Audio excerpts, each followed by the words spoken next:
పప్పాక ప్యారీలు that's little ప్రిన్స్లెస్లు ఎట్లుంటారో వాళ్ళ మాటలు చేష్టలు అన్నిటిని సోషల్ మీడియాలో వీడియోలతో సహా తిప్పుతూనే ఉంటారు చాలా మంది మీమర్స్ ట్రోలర్స్.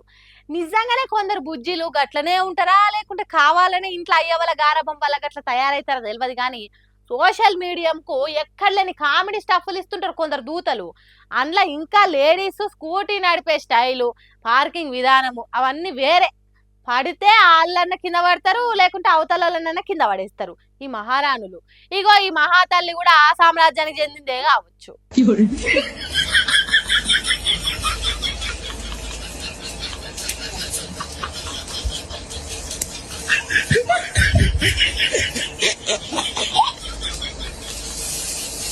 ఏయ్ ఏయ్ స్టడీ స్టడీ స్టడీ పడ్డవా పడ్డవా నా కొడుక.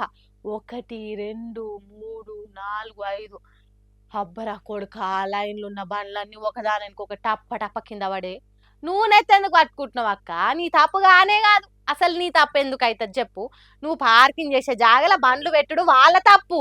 అనవసరంగా నువ్వెందుకు నెత్తి కొట్టుకుంటున్నావు? ఎవరన్నా నీ తప్పు ఉందంటే అప్పుడు మాట్లాడదాం తీ. జల్దిన ఎవరు చూడక ముందుకే ఆడికెళ్ళేవు లేవు. వస్తే ఆయన అందరు కలిసి జరిమానా ఇమ్మనగల. అట్లుంటది. మళ్ళీ కొందరు లేడీస్ బండి నడిపే స్టైలు. స్టాండ్ వేసినాం అనుకొని బండి పార్కింగ్ చేస్తారు, కింద పడుతున్నట్టు కాలు కింద పెట్టి నడుపుతారు. అసలు వాళ్ళ రూటే వేరు, వాళ్ళ తరీకనే అలాగా. ఇప్పుడు ఈ వీడియో ఇంటర్నెట్లో ఇరగమరగా తిరుగుడే చూసిన వాళ్ళంతా పప్పాక ప్యారీలకు ట్యాగ్ చేసి షేరింగ్లు చేస్తారు. మీకు కూడా గిసొంటే ఎవరన్నా సోపతి వాళ్ళు ఉన్నారా? ఉంటే జల్దిన షేరింగ్లు చేసి జెసేపు నౌక రాదు.